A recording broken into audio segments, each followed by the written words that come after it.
उद्या 1 तारखेला भारतीय जनता पक्ष मुंबईच्या वतीने एक अभिनव आंदोलन उभाटाला प्रश्न विचारणारे मुंबईकरांच्या वतीने आम्ही करणार आहोत। त्या आंदोलनाचं नाव मुंबईकरांचा आक्रोश।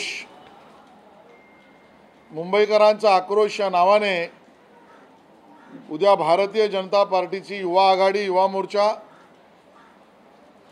आणि भारतीय जनता पार्टीची महिला आघाडी महिला मोर्चा दोन ठिकाणी आक्रमक आंदोलन करून मुंबईकरांच्या वतीने उद्धवजी आणि त्यांच्या बगल बच्चांना थेट प्रश्न विचारणार आहोत। 25 वर्ष मुंबईत तर मुंबई महानगरपालिकेच्या अर्थसंकल्पावरची लूट तुम्ही केली, दरोडा तुम्ही घातलात। 3 लाख कोटीचा हिशोब तुम्ही द्या। तो तर आम्ही मागतोच आहोत, पण कोविडच्या काळामध्ये 12,000 कोटीचा घोटाळा बॉडी बॅग पासून फॉल्टी ऑक्सिजन प्लांट पासून जम्बो कोविड सेंटर पासून पीपी किट सॅनिटायझर औषधं वॅक्सीन बेडशीट कवर इथपर्यंत आपल्या बगल बच्चांना पीए आणि जवळच्या लोकांना मालामाल बनवण्यासाठी कोविडचा काळ उद्धवजी तुम्ही आणि तुमच्या बगल बच्चांनी वापरला। चौकशी तर चालू आहे, हिशोब आम्ही तुमच्याकडनं मागतो आहोत। आणि म्हणून मुंबईकरांचा आक्रोश युवा मोर्चा नरिमन पॉइंटला भाजप कार्यालयाजवळ सुरू करील आणि पोलीस कमिशनर ऑफिसकडे जायचा प्रयत्न करेल। महिला मोर्चा दादरला स्वामीनारायण मंदिराच्या बाहेर स्टेशनच्या बाहेर आंदोलन करेल आणि तिथून पोलीस कमिशनरांकडे एसआयटीने या सगळ्या प्रकरणात चौकशी आणि अटक आतापर्यंत का नाही केली याचा जवाब विचारला जाईल।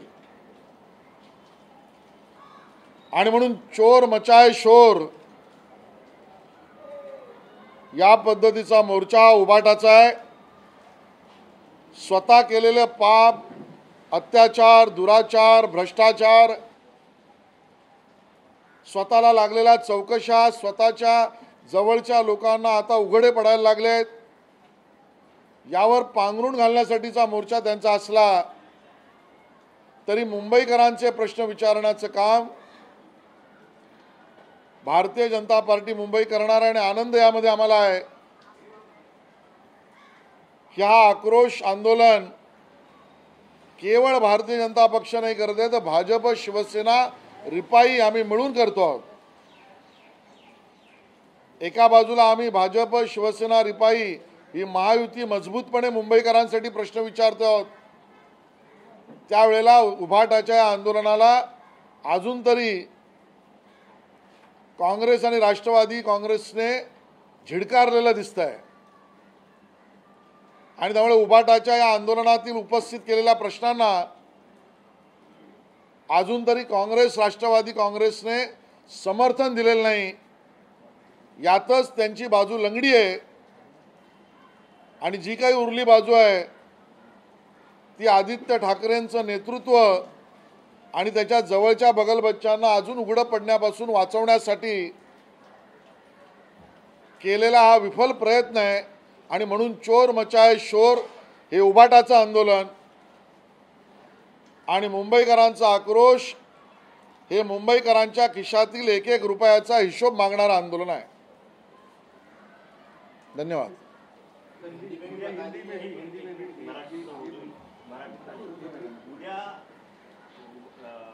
ठाकरे यांचा मोर्चा आहे, त्यांच्याकडचं लक्ष कमी करण्यासाठी म्हणून तुम्ही हा मोर्चा काढला? मुंबईकरांचं लक्षच नाही त्यांच्याकडे।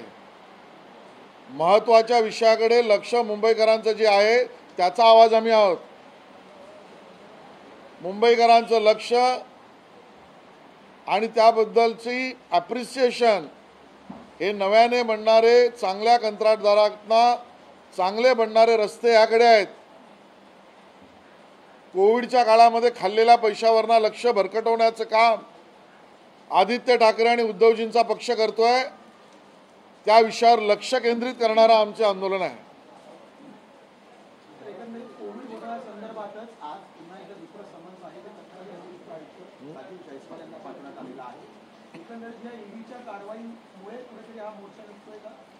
शंभर टक्के मी अगोदरही सांगितलं, केवळ कारवाई ईडी आणि SIT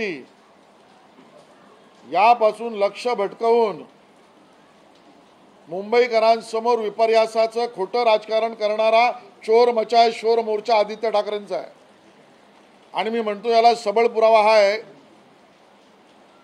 कारण मोर्चा घोषित होण्याच्या 4 दिवस आधीच 3 दिवस आधीच राज्यव्यापी परिषद होती. त्यात उद्धवजी आदित्यजी होते. त्यात मोर्चाची घोषणा झाली नाही, मोर्चाचा निर्णय झाला नाही. बरं, त्या दिवशी झाला नाही. षण्मुखानंदमध्ये पक्षाचा वर्धापन दिन, पक्ष नाही गटाचा, त्या गटाच्या वर्धापन दिनामध्ये सुद्धा मोर्चाचा पण निघाला नाही. आणि मग ज्या वेळेला शिवसेनेच्या वर्धापन दिनात एकनाथ शिंदे साहेबांनी SIT घोषित केली आणि म्हणून मी मागे म्हटलं लागली मिरची आणि मग निघाला मोर्चा. त्यानंतर दुसऱ्या दिवशी मोर्चाची आठवण झाली आहे. त्यामुळे मुंबईकरांच्या विषयाशी यांना काही देणं घेणं नाही. माझं कुटुंब माझी जबाबदारी एवढ्या स्वार्थी हेतूने या मोर्चाचं आयोजन आहे. आमचं आंदोलन मुंबईकरांसाठी आहे. मुंबईत सध्या पाऊस सुरू असल्यामुळे ठिकठिकाणी ट्रॅफिकचा खोळंबा होतोय, अनेक ठिकाणी सखल भागामध्ये पाणी साचतंय. हे सगळं नियोजनाअभावी मुंबईकरांचे हाल होत आहेत. कसं पाहता याकडे? मुंबईकरांच्या या पद्धतीच्या दुरावस्थेला मुक्त देण्यासाठीच उद्धवजींपासून महापालिका वेगळी करावी लागेल. गेल्या वर्षभरातल्या कार्यकाळामुळेच हे झालंय असं नरेटिव्ह सेट करण्याचा त्यांचा प्रयत्न असला तरी आजही समुद्र सपाटीपासून आमचे आउटफॉल डिस्चार्ज सेंटर हे गेल्या 25 वर्षात वर का नाही बांधले? समुद्राचं पाणी इनग्रेस जमिनीकडे येतं, ते थांबवलं गेलं का नाही? ब्रेमस्टोवर्ड रिपोर्टप्रमाणे पावसाचं पाणी समुद्राकडे घेऊन जाणारे नाले हे गेल्या 22 वर्षात अजून परिपूर्ण का झाले नाहीत? मिठी नदीच्या साफ स्वच्छतेवर गेल्या 12 वर्षात हजारो करोड रुपये खर्च होऊन त्या विषयातलं काम पूर्ण का झालं नाही? मुंबईत पडणाऱ्या रस्त्यांवर वारंवार कायमस्वरूपी उपाय म्हणून चांगले कंत्राटदार, चांगले रस्ते आणि नवीन टेक्नॉलॉजी या विषयात एकही काम झालं नाही. ही सगळी गेल्या 20-25 वर्षाची पापं मुंबईकरांच्या डोकी मारली जात आहेत. पण केवळ राजकारण करून चालणार नाही. म्हणून मी शिंदे आणि फडणवीस सरकारचं धन्यवाद देईन की त्यांनी नवीन टेक्नॉलॉजीच्या आधारावर नवीन रस्ते निर्माण करणं या कामाला सुरुवात केली. त्या ठिकाणी वेस्ट वॉटर ट्रीटमेंट फॅसिलिटी गेल्या 25 वर्षात एकही झालं नव्हतं. एका वर्षात 6 कामं सुरू झाली. या पद्धतीच्या मूलभूत आवश्यकतांच्या कामाला आता कुठे 250-300 दिवस सुरू झाले आहे. आणि त्यामुळे ही जी कळ मुंबईकरांना सोसावी लागते त्याचं कारण भ्रष्ट व्यवस्था, भ्रष्ट कंत्राटदार आणि भ्रष्ट नेतृत्व महापालिकेतलं उद्धवजींच्या काळातलं आहे. नेता जो राहुल ठाकरे यांच्या जवळचा माणूस आहे त्याच्यावरती ITची धाड पडलेली आहे. आज आदित्य ठाकरेंच्या जवळचा आज त्यांच्या पक्षप्रवेश होतोय शिंदे गटामध्ये अशी माहिती कळते. म्हणजे शिवसेनेमध्ये मला याची काय माहित नाही, पण असा कुठे नेता आहे असं माझ्या लक्षात नाही. शिंदे फडणवीस सरकारला 1 वर्ष पूर्ण झाले. राऊतांकडून या सगळ्या गोष्टींची खिल्ली उडवलेली आहे. महाराष्ट्राच्या पदोन्नतीला आज 1 वर्ष पूर्ण झाले असं राऊतांनी वक्तव्य केलंय. कसं पाहताय? मला वाटतं संजय राऊत यांनी उडवलेली खिल्ली ही स्वपक्षाच्या आणि महाराष्ट्रातल्या जनतेला अपमानित करणारी आहे. त्यांनी जर शिंदे फडणवीस सरकारची खिल्ली उडवली तर त्याचा अर्थ सरळ सरळ महाराष्ट्रातील जनतेला उभाटा आणि संजय राऊत मूर्ख समजतात की काय, हा प्रश्न जनतेच्या मनात आहे. निवडणुका भाजप शिवसेना एकत्र लढली, जिंकली. जनतेचा कौल भाजप शिवसेनेलाच होता. जनतेच्या मनातलं सरकार भाजप शिवसेनेचंच होतं. ते सरकार स्थापन झालं याचा अर्थ जनतेच्या मनातलं सरकार स्थापन झालं. त्याची खुल्ली उडवणी म्हणजे जनतेला मूर्ख समजावून स्वतःचा टेंबा मिरवण्यासारखा आहे. आणि म्हणून स्वतःचा टेंबा त्यांनी कितीही मिरवला तरी कोंबडा आरवायचा काही थांबणार नाही, सूर्य यायचा काही थांबणार नाही. सूर्यावर थुंकणारे स्वतःच्या चेहऱ्यावरच थुंकी उडवून घेतील आणि संजय राऊत यांना ती वारंवार स्वतःच्या चेहऱ्यावर थुंकी उडवून घेण्याची सवय आहे. हे काही नवीन नाही. तर आपण या महापालिकेच्या कारभारावर उपस्थित केले. यापूर्वी देखील यामिनी जाधव असो यशवंत जाधव यांच्यावर देखील आपण टीका केली होती, प्रश्न उपस्थित केले होते. आज ते तुम्ही त्यांच्यासोबत सरकार स्थापन केलं ते ठेवू शकता. मी त्यांच्या विषयातला प्रश्न त्यांना विचारा मागेही सांगितलं. आमचे प्रश्न व्यवस्थेला आजही तेच आहेत आणि त्या प्रश्नांना घेऊन आम्ही जनतेसमोर आहोत. त्यांनी का भूमिका बदलली हा प्रश्न त्यांना विचारलेला बरा. उद्या मोर्चा निघतोय, त्यामध्ये त्याने आज सामनामध्ये अग्रलेख लिहिलेला आहे की भाजप हटाव मुंबई बचाव, आणि हा मोर्चा कशासाठी असणार आहे याविषयी त्यांनी म्हटलंय. कसं पाहता त्यांच्या अग्रलेखाकडे आणि तुमच्यावर टीका केली? नाही, अग्रलेख उद्याला सकाळी लहान पोरं वापरतील याच्या पलीकडे काय नाही. सरकारची वर्षपूर्ती आहे. काल मुख्यमंत्री उपमुख्यमंत्र्यांनी राज्यपालांची भेट घेतली, नंतर दिल्लीवारी पण झाली, परत पण आले. आगामी काळात विस्तार होईल असं वाटतंय? नाही, याची मला माहीत नाही. त्याचं उत्तर माननीय मुख्यमंत्री किंवा उपमुख्यमंत्रीच देऊ शकतील. आशीष जी, आप लोग मोर्चा निकाल रहे हैं, आक्रोश मोर्चा, किस तरीके का आक्रोश मोर्चा होगा और किसके खिलाफ होगा? भारतीय जनता पार्टी मुंबई की तरफ से कल दोपहर से शाम तक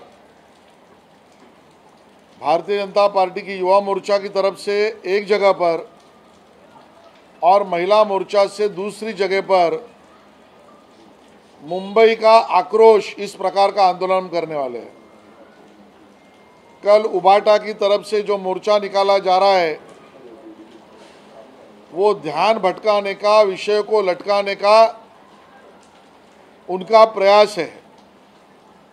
मुंबई वासियों की तरफ से उबाटा, उद्धव जी और आदित्य जी को सीधा सवाल पूछने के लिए कल ये आंदोलन हम कर रहे हैं.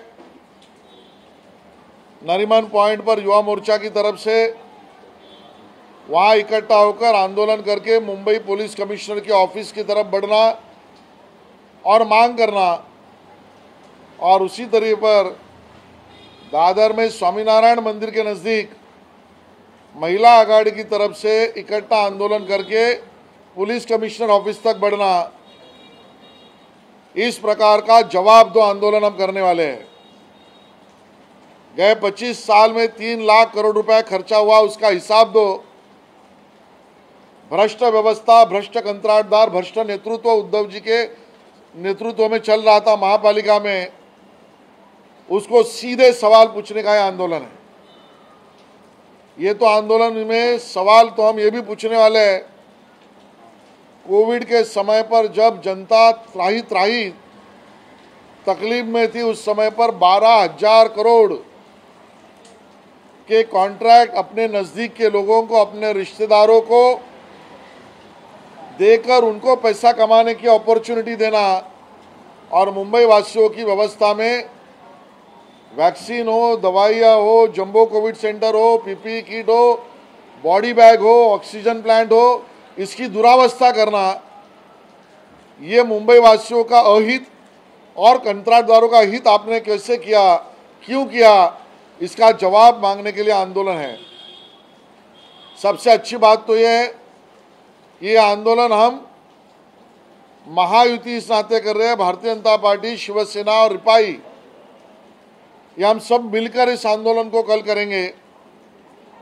और दूसरी तरफ अभी तक की जो खबरें, वहाँ पर जो विपर्यास और झूठ बोलने के मुद्दे लेकर आदित्य जी जाना चाह रहे हैं आंदोलन में, उसको कांग्रेस और राष्ट्रवादी का समर्थन नहीं है. ना वो आंदोलन में है, ना उनको बुलाया गया है. तो जो बिंदु और जो विषय लेकर आदित्य जी बात करना चाह रहे हैं, झूठ बोलना चाह रहे हैं, उसको अभी तक तो कांग्रेस राष्ट्रवादी का समर्थन भी नहीं. और दूसरी तरफ हम महायुति इस नाते मजबूती से मुंबई वासियों का मुंबई वासियों के हित का विषय लेकर ये आंदोलन करेंगे। Ashish ji, common civil code को लेकर के प्रधानमंत्री ने खुद ने कहा कि कुछ राजनीतिक पार्टियां कहीं न कहीं लोगों के भविष्य के साथ खिलवाड़ कर रही हैं। अब कांग्रेस ने एक कमेटी बनाई है, वो स्टडी करेगी और उद्धव ठाकरे ग्रुप ये कह रहा है कि पहले एजेंडा बताए कि उसमें क्या क्या करेंगे, उसके बाद हम समर्थन देंगे। भाई उद्धव जी का आप बताइए ही मत। उद्धव जी यानी यू टर्न, यू टर्न का मतलब उद्धव जी का टर्न। कृषि कानून के समय भी हमने देखा ये अंदर बाहर अलग होते हैं। इनका दल दोगला दल है और दोगलाओं का नेतृत्व संजय राउत है। पार्लियामेंट के अंदर अलग भूमिका लेते हैं, बाहर अलग लेते हैं। सीएए के समय भी पार्लियामेंट में अलग कहा, बाहर अलग कहा। राम जन्मभूमि के समय पर भी शिवाजी पार्क में अलग कहते हैं और अलायंस की उनकी यूपीए के बैठक में जाके अलग कहते हैं। तो उद्धव ठाकरे जी ये यूनिफॉर्म सिविल कोड के अप्रत्यक्ष विरोध में ही रहेंगे, क्योंकि हिंदू हित की जहां जहां बात आएगी उद्धव जी उसके खिलाफ ही होंगे। समानता की जहां जहां बात आएगी उद्धव जी वहां पर एक विशिष्ट वर्ग की बात करेंगे। ये मेरे मन को मुझे लगता है, ये मैंने स्पष्ट किया है। कांग्रेस कमेटी बनाए या न बनाए वो भ्रम की अवस्था में है। ना उनकी पार्टी बची ना विचारधारा बचा है। कमेटी कर कर कुछ विचार कर सकते हैं तो जरूर करें। साल भर पूरा हो रहा है इस सरकार को, किस तरीके से देखते हैं एक साल के कार्यकाल को, क्योंकि 2.5 साल का जो भ्रष्टाचार का मुद्दा आप लोग लेकर सड़कों पर उतरे थे, अब ये 1 साल में क्या भ्रष्टाचार नहीं हुए, किस तरीके से सरकार को आकलन करते हैं? इस 1 साल में विकास की गति बढ़ी है। जो चीजें मुंबई वासी महाराष्ट्र की जनता चाहती थी, जिसको पहले उद्धव जी की सरकार ने बंद करके रखा था, उस सभी व्यवस्था विकास के रास्ते को खोलने वाली सरकार काम पर लगी है। शिंदे फडणवीस की सरकार एक गरीब के हित में काम कर रही है। शिंदे फडणवीस की सरकार एक्स्ट्रा ग्रेटिट्यूड फंड देकर किसानों के हित में काम कर रही है। शिंदे फडणवीस जी की सरकार नई शैक्षणिक धोरण को इम्प्लीमेंट करके हमारे विद्यार्थियों के हित में काम कर रही है। शिंदे फडणवीस जी की सरकार जहां पर पेट्रोल डीजल के वैट से लेकर प्रॉपर्टी टैक्स में राहत देकर सामान्य जनता के करों में छूट देने का काम कर रही है और इसके लिए जनहित में काम करने वाली सरकार गए 3.5 साल में 1 साल जनता देख रही है, ऐसा मेरा मानना है। सर, कल पवार साहब ने पुणे में बड़ा खुलासा किया। उन्होंने 2019 में बीजेपी के साथ वो टॉक कर रहे थे, क्या कर रहे थे? बात कर रहे थे सरकार बनाने के लिए, ऐसा उन्होंने कहा। लेकिन उन्होंने ये कहा कि देवेंद्र फडणवीस को हमारी बुगली पर बोल्ड कर दिया, वो सत्ता के लिए बहुत लायक थे, लिहाजा हमें हम उनसे बात कर रहे थे। डबल गेम उन्होंने खेला। शरद पवार साहेबांचं स्टेटमेंट म्हणजे या सगळ्यामध्ये स्पष्टपणे सांगायचं झालं तर गुगली बिगली काही नाही। ती गाजराची पुंगी आहे, वाजली तर वाजली नाही तर मोडून खाल्ली। आणि त्यामुळे पवार साहेबांना ती गाजराची पुंगी शिवसेनेच्या इथे वाजते का आमच्या बरोबर वाजेल यासाठी वाजवलेली ती गाजराची पुंगी होती आणि म्हणून तिथे वाजली तिकडे वाजवली, नाही वाजली तिकडे खाऊन टाकली। याला आम्ही गुगली बिगली मानत नाही। ही सत्तेची वकवक आहे। सत्तेसाठी काही पण हा उद्योगधंदा म्हणजे शरद पवारांचं त्या काळातलं वेगवेगळ्या पक्षांची चर्चा आहे आणि म्हणून या सगळ्यामध्ये देवेंद्रजींच्या बोलण्यानंतर अर्धसत्य समोर आलं। या विषयावर जाहीर चर्चेला आम्ही तयार आहोत। संपूर्ण सत्य समोर येईल। या गाजराच्या पुंगीच्या वाजवण्यामध्ये त्रिफळाचीत कोणी झाला असेल तर उद्धवजी आणि त्यांचा पक्ष झाला। ते अजूनही अनेस्थेशिया दिल्यासारखे आहेत। कुठलंही ऑपरेशन शस्त्रक्रिया देण्याआधी जी अनेस्थेशिया दिली जाते त्यात त्या रुग्णाला वाटतं की मला छान झोप लागली आहे। अजूनही त्या अनेस्थेशियामध्ये उद्धवजी आणि त्यांचा पक्ष आहे। शरद पवारांच्या या गाजराच्या पुंगीमुळे उद्धवजींचा पक्ष गेला, उद्धवजींचं शिवसेना नाव गेलं, उद्धवजींची सत्ता गेली, उद्धवजींचं हिंदुत्व गेलं, उद्धवजींचे बाळासाहेबांचे विचार गेले आणि म्हणून काही पण निगाहे पर कहीं पर निशाणा या पवार साहेबांच्या गाजराच्या पुंगीमुळे उद्धवजींची अवस्था आली आहे.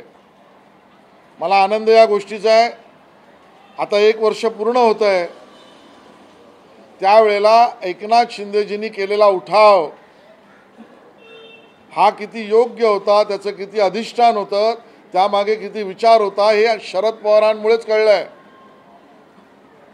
एकनाथ शिंदेजी आणि त्यांचे सहकारी पहिल्या दिवसापासून हेच म्हणत होते की राष्ट्रवादी काँग्रेस उद्धवजी आपल्याला संपवायला निघाला आहे. राष्ट्रवादी काँग्रेस आपल्याशी डबल गेम खेळतोय. त्यांचं हेच म्हणणं होतं, राष्ट्रवादी काँग्रेसवर भरोसा ठेवू नका, हे कधी बदलतील सांगता येत नाही. एकनाथजी हेच म्हणत होते, आपल्याला फंड न देता आपल्या विरोधी लोकांना राष्ट्रवादी फंड देते आहे. आज शरद पवार साहेबांनी स्पष्टच केलं की हो, ते आमच्याशी बोलायला तयार झाले होते, बोलत होते, बोलले. याचा अर्थ ते शिवसेनेशी प्रामाणिक नव्हते. पहिल्या दिवशी नव्हते, आजही नाहीत. आणि त्यामुळे एकनाथ शिंदेजींनी केलेला उठाव हा किती योग्य, वैचारिक आणि त्याला अधिष्ठान होतं, याचे पुरावेच शरद पवार साहेबांनी दिले, हे आज स्पष्ट होत है. शरद पवार साहब का बयान, इतने बड़े नेता का बयान इतना ओछा हो सकता है, इसका मुझे आश्चर्य लग रहा है. उनका यह बयान यानी गुगली वगैरह देवेंद्र जी पर कुछ नहीं. जो गाजर की पुंगी हम मराठी में कहते हैं, बजी तो बजी, नहीं तो खा ली. उद्धव जी के पास बजी तो बजाई, हमारे पास नहीं बजी तो खा ली. इस प्रकार के राजनीतिक सत्ता के लिए मैं किसी भी स्तर पर जाऊंगा. राजनीतिक सत्ता ये मेरे लिए सबसे ऊंचा है. ना विचारधारा है, ना महाराष्ट्र है. इसका अप्रत्यक्ष पुरावा यानी शरद पवार साहब का बयान है. उनके इस बयान से ना देवेंद्र जी बोल्ड हुए, ना कुछ हुआ. इनके इस बयान से और उनके इस एक तरीके से खुद ही किए हुए कामों को एक्सेप्ट करने से अगर कोई क्लीन बोल्ड हुआ है तो उद्धव जी और उनकी पार्टी हुई है. उन्होंने किए हुए निर्णय के कारण से उद्धव जी को अपनी पार्टी छोड़नी पड़ी. पार्टी चली गई, चुनाव चिन्ह चला गया, नेता चले गए, अपने साथी चले गए. ये सभी स्थिति शरद पवार साहब के बाद साथ जाने से हुई. जो शरद पवार साहब पहले दिन से उनसे प्रामाणिक नहीं थे, या आज उन्होंने कबूल कर दिया है पवार साहब ने. और इसके लिए मुझे इस बात का बहुत आनंद है, जब सरकार महाराष्ट्र की 1 साल पूरा कर रही है, तब एकनाथ शिंदे जी ने किया हुआ उठाव ये कितना योग्य था, वैचारिक था, ये स्पष्ट हुआ. क्योंकि एकनाथ शिंदे जी और उनके सहकारी पहले दिन से उद्धव जी को यही कह रहे थे कि राष्ट्रवादी कांग्रेस अपने से प्रामाणिक नहीं है, इनके ऊपर भरोसा नहीं रखिए. ये शिवसेना पार्टी को खत्म करना चाह रहे हैं, ये अपने विरोधियों को ताकत दे रहे हैं. और ये सभी बातें 1 साल में हुई. उद्धव जी ही इसमें क्लीन बोल्ड हुए. और शरद पवार साहब पहले भी उनसे प्रामाणिक नहीं थे, आज भी नहीं है, ये स्पष्ट हुआ है. इस तरीके से अजितदादा पवार सबसे ज्यादा विश्वसनीयता ताकत है, ये नहीं लगता क्योंकि उन्होंने देखिए, जो घटनाक्रम हुआ वो सामने है. विश्वासघात, पीठ में छुरा घोंपना और सत्ता के लिए किसी भी स्तर पर जाना, इसकी शुरुआत उद्धव जी ने की. और वैचारिक स्वैराचार शरद पवार साहब ने किया. इन दोनों ने महाराष्ट्र के राजनीति में हम कितने पावर लव जिहाद कर सकते हैं, ये पावर लव जिहाद है. पावर के लिए, पावर की प्रेम के लिए किया हुआ जिहाद है. इसका चित्रण किया, आज उसका एक्सेप्टेंस कर रहे हैं. लेकिन मैं एक बात प्रामाणिकता से बता दूं, क्या शरद पवार साहब मेरे इस प्रश्न का उत्तर दे सकते हैं क्या कि 2017 के समय पर भी जब राष्ट्रवादी कांग्रेस भारतीय जनता पार्टी के साथ सरकार बनाने में लालायित थी, तब राष्ट्रवादी कांग्रेस और भारतीय जनता पार्टी को दिए हुए प्रस्ताव में भारतीय जनता पार्टी का यह आग्रह था कि हम शिवसेना को छोड़कर आपके साथ नहीं आएंगे, बल्कि राष्ट्रवादी कांग्रेस और शरद पवार साहब का यह कहना था कि आप शिवसेना को छोड़ो, हम आपके साथ आएंगे। आज उद्धव जी और सामान्य शिवसैनिक ये समझ ले, जब उनकी तरफ से सत्ता के आंकड़े और प्रस्ताव होने के बाद भी 2017 में और 2019 में भी भारतीय जनता पार्टी ने कभी शिवसेना छोड़ने का राष्ट्रवादी का प्रस्ताव मान्य नहीं किया था, न तब न 19 में। लेकिन उद्धव जी आपका दल इतना दोगला निकला कि हम आपको 2017 में भी नहीं छोड़ रहे थे, लेकिन आपको शरद पवार साहब ने जो एनेस्थेशिया दिया पावर का, उसमें आप हमको छोड़कर सत्ता के लिए वहां जाने में मशगूल हो गए। महाराष्ट्र उद्धव जी आपको माफ नहीं कर सकता। क्या एनेस्थीसिया देने वाले संजय राउत थे क्या शरद पवार के कहने पर? वो तो डॉक्टर भी नहीं, वो कंपाउंडर भाई खुद कहते हैं। तो एनेस्थेशिया डॉक्टर के वो कंपाउंडर थे। दूसरा एक साल जब इस सरकार को हो रहा है, ऐसे बात कहता है, अधिवेशन भी नजदीक है कि आपके पास पालक मंत्री नहीं है, लोग काम नहीं हो रहे, आप विस्तार करना नहीं चाहते, ऐसी क्या वजह आपको रोक रही है एक साल होने पर? देखिए, काम गति से चल रहा है। काम 3 पार्टी की सरकार के समय जब फाइल मंत्री से सचिव से मंत्री, मंत्री से उप मुख्यमंत्री, अर्थमंत्री से लेकर मुख्यमंत्री के दरवाजे पर अटक जाती थी, ऐसा महाराष्ट्र विकास आघाड़ी का कारोबार नहीं है। सभी मंत्री प्रामाणिकता से अपने सचिव और मंत्रालय को लेकर जनहित में फाइलों का भी निपटारा कर रहे हैं और काम भी कर रहे हैं। जो सवाल उठा रहे हैं, उनके समय पर फाइलें कितनी जमा हुई थी, उसका आंकड़ा भी हम सामने जाहिर करेंगे। प्रधानमंत्री मोदी ने बड़ी गंभीरता से अभी हाल ही में यूसीसी को लेकर बयान दिया था। उत्तराखंड ने जो ड्राफ्ट कमेटी बनाई थी, उसने अपना ड्राफ्ट कंप्लीट कर लिया। आप सेशन की तरफ आगे बढ़ रहे हैं, क्या महाराष्ट्र सरकार यूसीसी को लेकर एक कदम आगे बढ़ती हुई दिखाई दे रही है? यहाँ पर महाराष्ट्र सरकार का यूसीसी का जो निर्णय होगा, उस बारे में माननीय मुख्यमंत्री और उप मुख्यमंत्री महाराष्ट्र की जनता को अवगत कराएंगे, निर्णय कराएंगे। मैं उसके ऊपर आज कोई भाष्य नहीं करूंगा। सर, बकरी ईदच्या निमित्ताने नाशिकमध्ये गुलशनाबाद असा नवीन नावाचे बॅनर लागलेले आहे. भाजपची काय गुलशनाबाद म्हणून नाशिकचा उल्लेख करण्यात येत आहे. भाजपची काय भूमिका आहे? बघावं लागेल। यामागे उद्धवजींचा तर हात नाही ना, त्यांच्या पक्षाचा तर हात नाही ना। संशय बळावतोय, कारण टिपू सुलतानची जयंती त्यांनी केली, त्यानंतर यूसीसीच्या या माननीय प्रधानमंत्र्यांच्या भाषणानंतर सगळ्यात पहिलं एका विशिष्ट वर्गाचं शिष्टमंडळ यूसीसीला विरोध करणारं कुठल्या नेत्याला महाराष्ट्रात भेटलं असेल तर हिरवे कपडे घालून ते उद्धवजींनाच भेटले। उद्धवजींनी दरवाजे त्यांच्यासाठी सताड उघडे ठेवले। जो काही घटनाक्रम दिसतोय उद्धवजींच्या पक्षाचा, त्यामध्ये या नाशिकच्या ठिकाणी लागलेल्या अवैध बॅनरच्या मागे उद्धवजींचा पक्ष तर नाही ना, हा आमच्या मनात संशय आहे। त्याची चौकशी झाली पाहिजे। सुप्रिया सुले ने अभी ट्वीट किया है और कहा है कि ग्रांट रोड के पास सुप्रिया सुले ने ट्वीट किया है और कहा ग्रांट रोड के पास एक लड़की के साथ छेड़खानी हुई और ये ऐसा इसलिए महाराष्ट्र में हो रहा क्योंकि गृह मंत्रालय एकदम निष्क्रिय हो चुका है और किसी काम लायक नहीं है।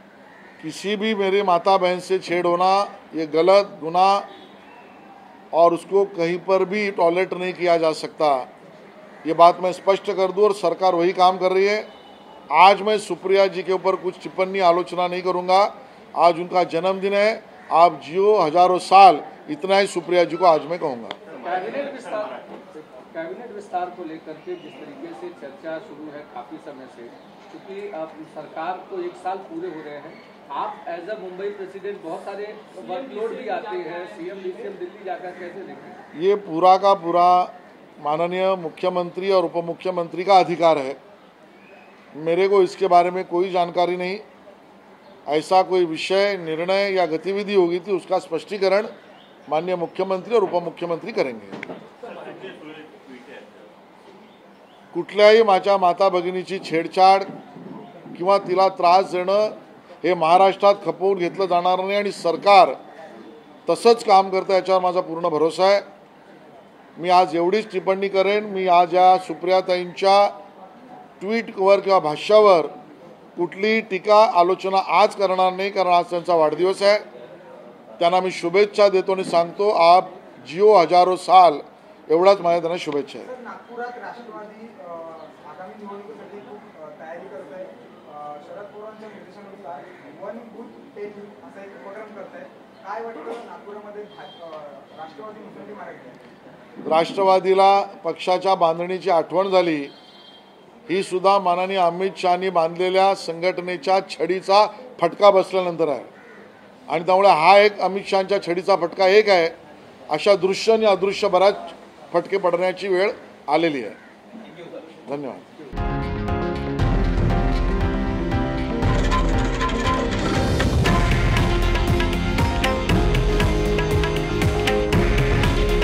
हे आहे देशातील नंबर 1 न्यूज नेटवर्क आणि आपण पाहत आहात TV9 मराठी. काळजी तुमची, हित महाराष्ट्राचं.